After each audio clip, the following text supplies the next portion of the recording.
Shot clock reduced to 10. Girian trying to rally behind their teammate. They were looking for an offensive foul at itong si Bong Alvarez.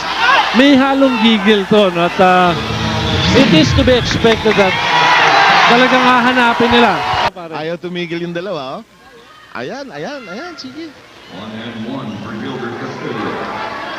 Pare, nung nasa Pampanga ka, may utang ka sa akin. May panababayaran ka na pala. But you know, going back to the schedule tomorrow, emotional roller coaster ride. Alvarez wanted the slam, gets foiled.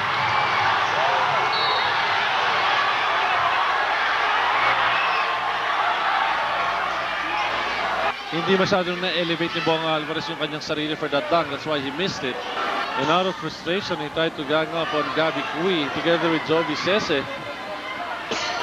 He was claiming that he may have been hit on the nose, but parang incidental lang, you know.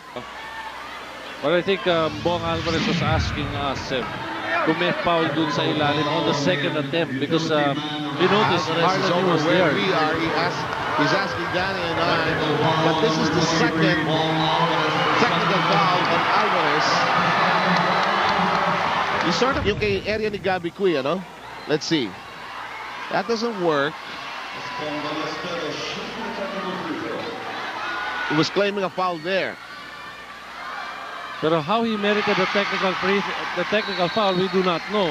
The surroundings is telling on the floor, no? So dumudulas. Umulan pa sa labas kanina. That explains why yung